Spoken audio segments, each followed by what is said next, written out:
Hello everyone, I am Dr. Joshi from Aspire MDS and this is the first part of video lecture on biochemistry of vitamins.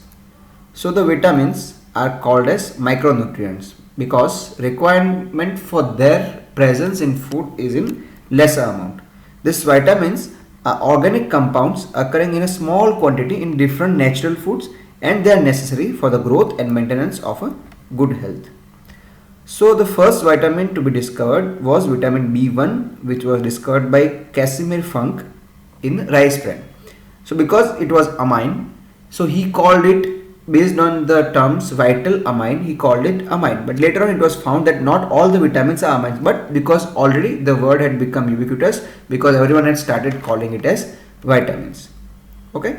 Now the vitamins are classified into water soluble and fat soluble vitamins, and the fat soluble vitamins are vitamin A, D, E and K. Vitamin A is retinol and carotene, vitamin D is cholecalciferol, vitamin K is phylloquinones and menaquinones, and vitamin E is tocopherols.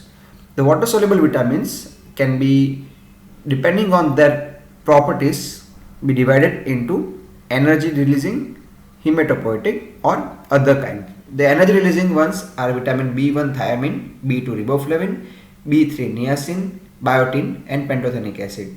The hematopoietic ones are folic acid and vitamin B12, and the others are pyridoxine, pyridoxal and pyridoxamide. Okay. Now this vitamin A is a collectively term for several related biological active molecules which are retinol, retinoic acid and beta carotene. So retinol is primarily an alcohol which contains beta ion ring. So this is found in animal tissues as retinyl ester with long chain fatty acids. Okay. The retinal is aldehyde which is derived from oxidation of this retinol. This retinal and retinol can be interconverted readily. And the retinoic acid, it is derived from the retinal, but it cannot be reduced back to the retinal or retinol.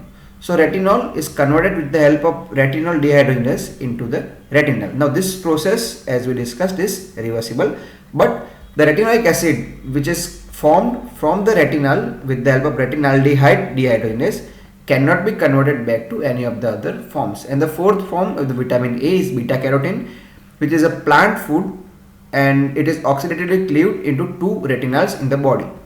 The vitamin A activity of the beta carotene is 1/12 that of the retinol. Now we'll talk about the absorption and transport of vitamin A.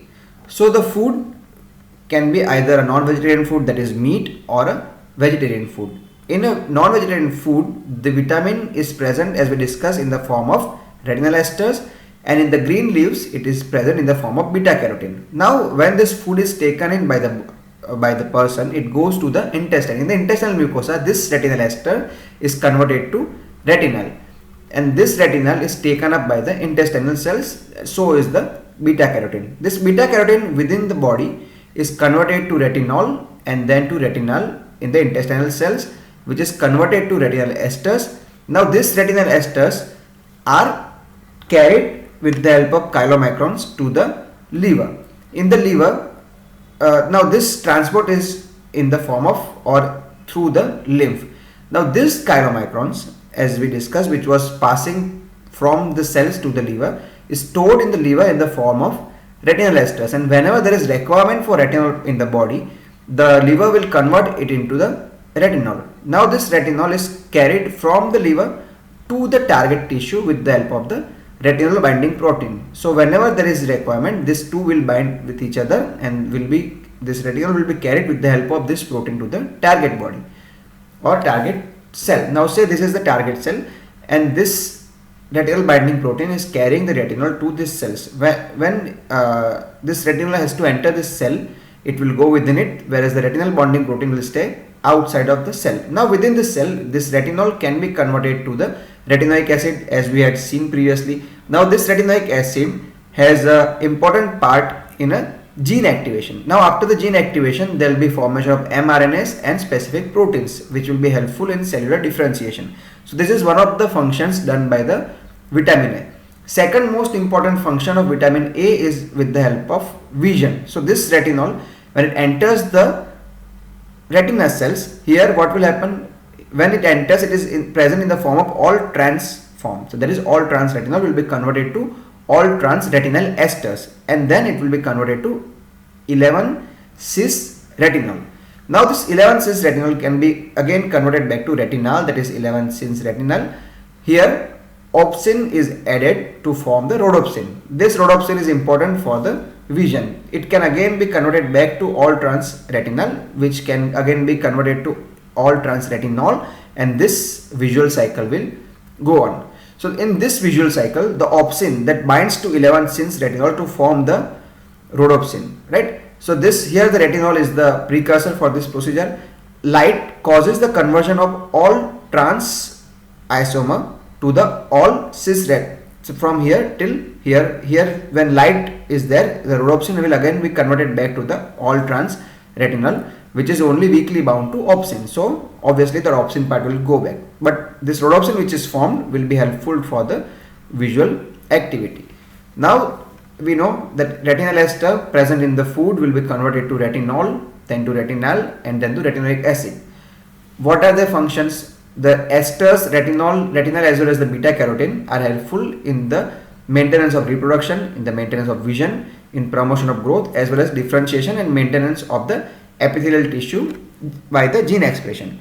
Whereas in the therapeutic mode, this tretinoin, all trans retinoic acid, is useful for the treatment of psoriasis and for the treatment of promyelocytic leukemia.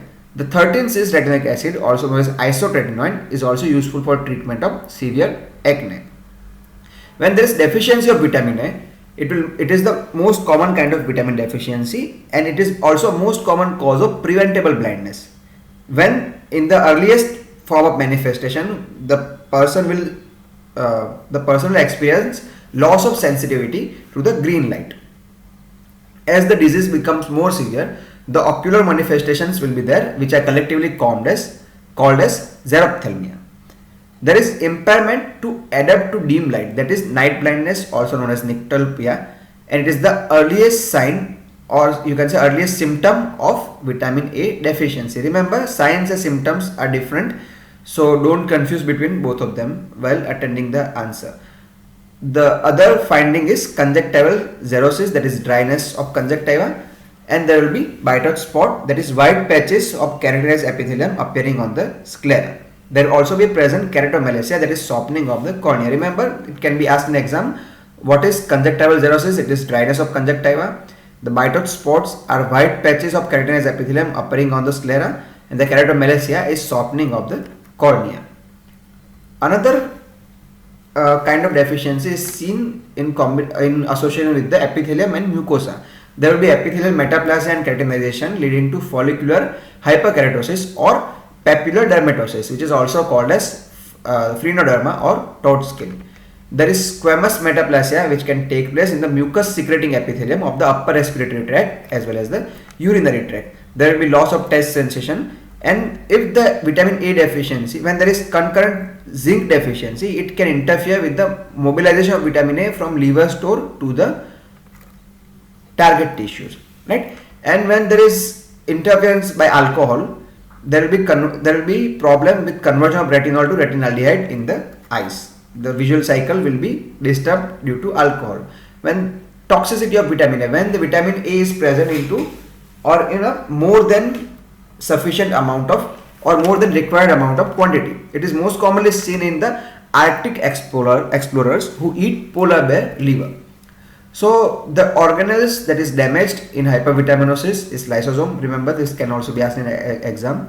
When there is acute toxicity, the condition is known as pseudomotor cerebri, that is headache, dizziness, vomiting, stupor, blurred vision, and the symptoms that may be confused with a brain tumor, and there will be exfoliative dermatitis. All of this can be seen with vitamin A hypervitaminosis. And when there is chronic hypervitaminosis, it will lead to chronic toxicity. It is usually seen when there is more than 50,000 intestinal unit per day for 3 months of intake of vitamin A will lead to chronic toxicity, and the symptoms and the signs will be weight loss, anorexia, nausea, vomiting, bony exostosis, bone and joint pain, decreased cognition, hepatomegaly, which may lead to cirrhosis. Okay, the retinoic acid, remember this thing, the retinoic acid stimulates the osteoclast production, and this activity can lead to increased bone resorption and also high risk of fractures, especially in the hip region. Okay, and in the pregnancy, the retinoids causes teratogenic effects. Next is toxicity of vitamin A in the form of carotenemia. Carotenemia is nothing but when there is persistent excessive consumption of food which are rich in carotenoids, it will lead to carotenemia. What you will see there, you will see yellowish staining of skin. So remember, here you see yellowish staining of skin but not of sclera, which is how you can differentiate between carotenemia and hyperbilirubinemia, in which in hyperbilirubinemia you will also see yellowish discoloration of skin as well as sclera. Here you can see the yellowish discoloration of skin but no discoloration of sclera. So this condition is carotenemia. If the sclera also was yellowish, the condition would be known as hyperbilirubinemia. Okay. Now talking about sources of vitamin A. The vitamin A can be found in animal sources as well as plant sources. The animal sources include fish liver oil and other liver oils, as well as liver, egg, butter, cheese, whole milk and fish and meat. And in plants, abundant quantity of it is found in carrots as well as other grain leaf vegetables. How will you treat vitamin A deficiency? When there is vitamin A deficiency, the treatment is 2 lakh international unit or 110 milligram of retinol palmitate orally in 2 successive days is the mode of treatment. What will you do to prevent vitamin A deficiency? So to prevent vitamin A deficiency, if the children's age is 1 to 6 years, there will be single massive dose of 2 lakh international unit once in 6 months. And if the children's age is 6 months to 1 year, massive dose of 1 lakh international unit to the children once in 6 months is the way to treat it. And how will you assess the presence of vitamin A or how much amount of it is present? It can be done with the help of 2 methods. One is by the measurement of dark adaptation time, and second is with the help of serum vitamin A measurement by Kerr and Prince reaction. Okay, this was all for the part 1 of vitamin deficiency and vitamin biochemistry for vitamin A.